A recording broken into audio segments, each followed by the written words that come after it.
Welcome back to NBA Today. Janae, can you believe that we are just 4 days away? We better get our sleep this weekend. I know. Hey, let's take a trip instead. You want to go to the dark side with me? Always. Let's do it because Ja Morant, he was in action last night. The Pistons, they were hosting the Grizzlies. Ja Morant, he was doing a little bit of everything for the Grizzlies. Watch him convert defense to offense, gets the block on Jaden Ivey, and gets the finish in transition. I mean, this guy dunks left, right, and center, but here, finishing through contact. This guy is afraid of nobody, baby. Takes a little contact, and one son, gotta love that as well. But importantly, this is why the Grizz have to take the step forward this year, because Ja Morant understands if he's going to be MVP, which a lot of people say he could be, he's going to have to make sure his team wins, and spreading the wealth is important. Well, and he would finish with 4 assists. And, where were you when you saw this? Like, what? Incredible. Not many people can do this. This is the spectacular. This is the dark side. This is the guy that has captivated the NBA a year ago. Well, this is just a portion of what makes him so special. He really was. I said he was everywhere last night. I mean everywhere. But look, I love this because I've got a whole breakdown for you. Ja Morant at 6'3" led the league last year in points to the paint. How does he get it done? Well, check this out. Normally you pass to your post, to your cutter, but instead pump fakes and finishes at the rim. Not many guys do that. Takes a lot of boldness. And again, in transition, I mean, just check out this finish. Unreal. It felt like we had 4, 5, 6 highlight plays. The reason why he could be MVP is just like this. He scintillates the entire NBA. He gets his team to win. And most importantly, they are transforming Memphis in real time.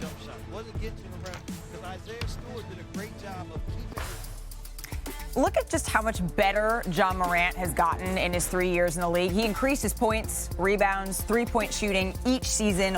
One most improved player after putting up 27 and 6 last year. But it feels wrong to go to the dark side without Kendrick Perkins. So, Big Perk, I'm just looking at Ja Morant's numbers last year. What are you expecting from him in the Grizzlies this season? You said, Malika, hey, what they be saying is up there and it's stuck there. Look, when you talking about Ja Morant, listen, this shouldn't surprise us, okay? We should know that this guy is going to be in the MVP conversation, if not winning MVPs in the near future. And I'm talking about right now. Forget the near future right now. Look, it's nothing he can't do. When you talk about being a floor general, he could do that. When you talk about scoring with the best of them, he proved that he could do that. The thing that I love the most about Ja Morant is his tenacity on the defensive side of things, and also the swag that he brings to the court. When you have a guy like this, a leader, and you're on the road and you're getting off the bus, you're walking with a certain type of swag because you know you got 12 coming in to save the day, and 12 is going to bring the same dog mentality night in and night out. Look, I haven't been talking about him a lot throughout the offseason because I don't feel the need to. I told the world about him last year, and my expectations and the bar is still high for the number 12. I already told people, listen, the skill set of a Kyrie Irving with the athleticism of a Russell Westbrook and the court vision of Rajon Rondo. Oof. What else you gonna get? Ja Morant. Well, guess what we're going to get, Big Perk? What's that? Ja Morant joining the show right here on NBA Today next week. Thanks, Big Perk. We've seen the highlight plays. I mean, the show-stopping dunks, the flashy passes, insane handles. But, Zach, there is so much more that makes Ja Morant incredible. I know you were looking at some things specifically. What is that?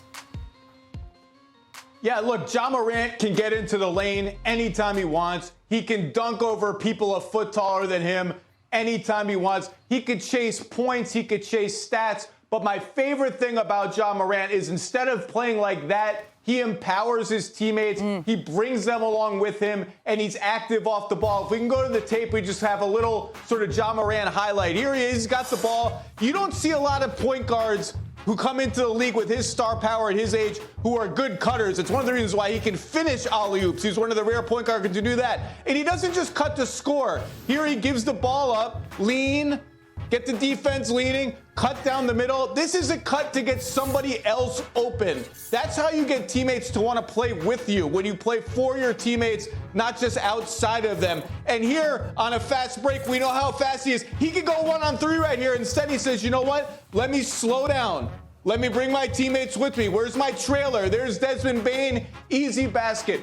Those are the kind of plays that make him a superstar, a guy who sets the culture for his team, a guy that makes players want to play with him, want to buy into the little things like defense and rebounding that really drive winning, that keep a team happy and united. That is superstar stuff as much as the dunks and the alley-oops and all the cool stuff that makes SportsCenter every night. Zach, I love it. And we know Ja Morant, what he wants in this situation is not just the individual stats, not just the individual accolades. He wants the Memphis Grizzlies to win. And currently, he's 7th in the MVP odds at 14-1. That's according to Caesar Sportsbook, behind Luka, Giannis, Embiid, Tatum, KD, and back-to-back MVP Nikola Jokic. Thank you for watching ESPN on YouTube. For live streaming sports and premium content, subscribe to ESPN+.